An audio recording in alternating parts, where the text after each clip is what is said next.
तो सेतिया जी, अब आप बताएं कि ताजा आज युद्ध का छठा दिन है, ताजा सिचुएशन क्या है सर बासमती एक्सपोर्ट को लेकर मिडिल ईस्ट में?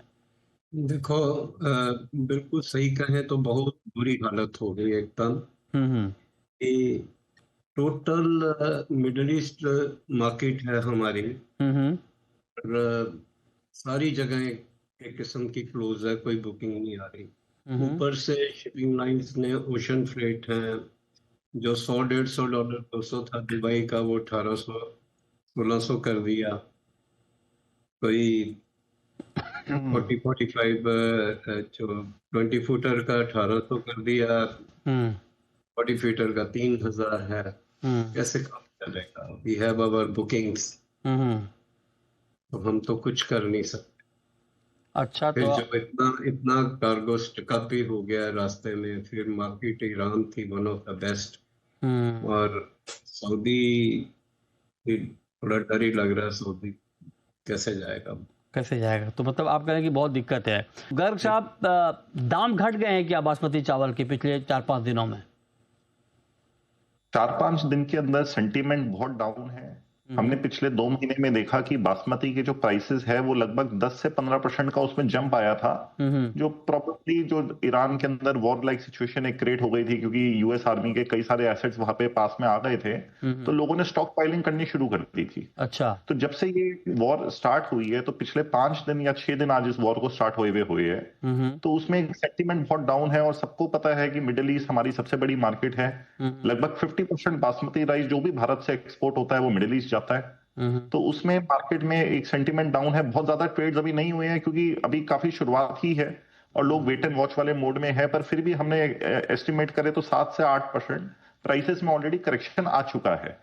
इसके अंदर फर्दर करेक्शन आने की बहुत ज्यादा संभावना है, क्योंकि हमने इस तरीके की सिचुएशन जब पहले भी देखी, जब ईरान का ट्रेड कंप्लीटली रिस्ट्रिक्ट हो गया 2012-2013 में, तो लगभग प्राइसेस में 50% तक का ड्रॉप हमने देखा है। अच्छा। तो ये एक बहुत ही चिंताजनक सिचुएशन है और इसको एड्रेस करना बहुत जरूरी है।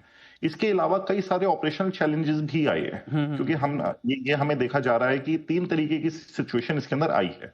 एक सिचुएशन ये है कि जो गुड्स है वो डेस्टिनेशन पे पहुंच गए हैं, ये दुबई पोर्ट्स पे है, सऊदी अरेबिया के पोर्ट के ऊपर है।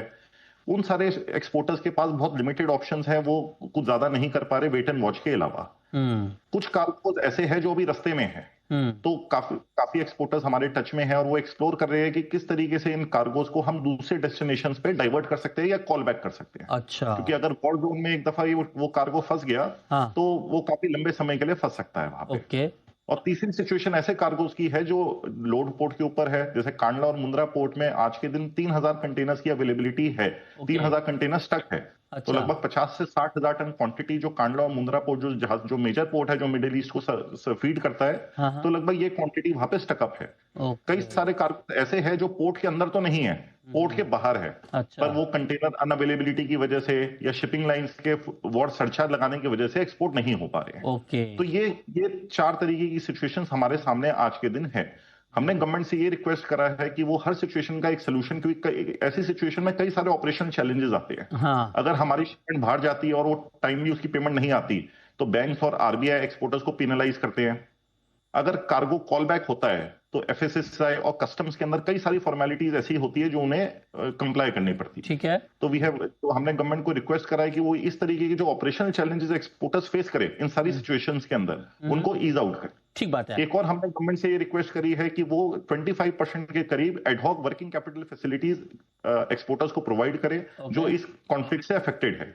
इस तरीके की फैसिलिटीज बैंक्स ने एक्सपोर्टर्स को कोविड के टाइम पे दी थी, राइट सर, जिसकी वजह से कि उनको उनका सर्वाइवल हो पाए और जो शॉर्ट टर्म लिक्विडिटी क्रंच है उस पर उनका असर ना आए। ठीक है सेतिया जी, ये बहुत महत्वपूर्ण बात आपने कही कि ये अगर सरकार कुछ कर देती है तो कुछ राहत मिल जाएगी। लेकिन सेतिया जी ये तो ठीक है, लेकिन क्या अगर मान लीजिए ये वार अगर लंबा चलता है तो क्या हम अल्टरनेट मार्केट ढूंढने की स्थिति में हैं? ये तो ठीक है, लेकिन क्या अगर मान लीजिए ये वार अगर लंबा चलता है तो क्या हम अल्टरनेट मार्केट ढूंढने की स्थिति में हैं? क्या हमारे पास विकल्प हैं कि हम मिडिल ईस्ट के अलावा कोई और अच्छा अल्टरनेट मार्केट ढूंढें जहां पर हम अपनी बासमती का एक्सपोर्ट कर पाए? देखो, ऐसा है कि राइस एक्सपोर्ट अबाउट 160 कंट्रीज में होता है। फूड स्टॉक हमारा वहाँ है इंडिया।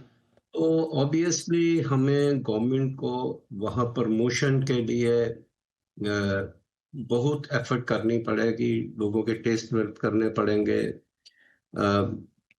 बहुत सारी चीजें करनी चाहिए पड़ेगी, क्योंकि we can not depend upon one part of the world. यहाँ तो पास्ट में भी प्रॉब्लम्स आई हैं, फ्यूचर में भी आएंगी, और जहां तक गवर्नमेंट हमारा खुद हेल्प कर सकती है उसको जरूर आना चाहिए। राइट।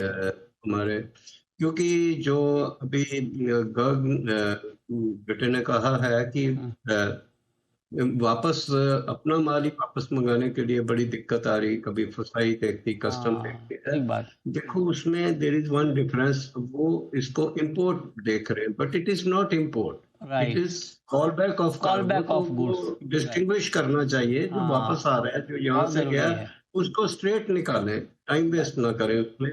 उसमें डैमेज पड़ जाएंगे, चार्जेस पड़ जाते हैं, बहुत दिक्कत आती है। Wherever the government can do, जो उनके हाथ में, they should help the industry. बिल्कुल और बिल्कुल sir. Something we can not do, we are all helpless. जो राइट सर, ये बहुत महत्वपूर्ण है, कुछ ना कुछ होना चाहिए। लेकिन एक क्विक आंसर आपसे चाहूंगा देव, आप बताइए और क्या। देखिए, एक और कह दूं कि देखो हम लोग 70 रुपीज पर टन अपेडा को दे रहे हैं बीडीएफ के बासमती डेवलपमेंट फंड में, तो that should be rightly utilised कि इसको कहाँ प्रमोट, यूएस ठीक है। है, कनाडा राइट है, सर, राइट। ऑस्ट्रेलिया, हमारा इतना डायस्पोरा है, हम उनको ही कहें यार यू प्रेफर उनको ही अवर कहें, राइस। बिल्कुल हाँ, कुछ ना कुछ रास्ता निकलना चाहिए। क्विकली देव गर्ग साहब, आप बताइए क्या रिटेल प्राइस पर इम्पैक्ट पड़ेगा इसका इंडियन मार्केट में? इंडियन मार्केट में डेफिनेटली रिटेल प्राइसेस थोड़े कूल ऑफ हो गए, क्योंकि इसकी वजह से मार्केट में एक सेंटीमेंट क्योंकि डाउन है और आने वाले समय में एक्सपेक्टेशन नहीं है कि एक्सपोर्ट ज्यादा बढ़ेगा, तो डेफिनेटली हमें थोड़ा सा डाउनवर्ड ट्रेंड दिख सकता है डोमेस्टिक मार्केट के अंदर, है ना। और ये सबसे बड़ा इसमें एक इंपॉर्टेंट जो एस्पेक्ट है, जो शायद अभी मिस आउट हो गया, कि government should declare this as a force majeure event. हाँ, गवर्नमेंट ने अभी तक कोई ऑफिशियल नोटिफिकेशन या ऑर्डर नहीं दिया है। ठीक है। इसकी वजह से हर इंसान इस सिचुएशन को अपने तरीके से बिल्कुल, इंटरप्रेट देखते हैं क्या कुछ होता है। बहुत शुक्रिया देव गर्ग साहब आपका, और राजीव सेतिया जी आपका हमारे साथ जुड़ने के लिए।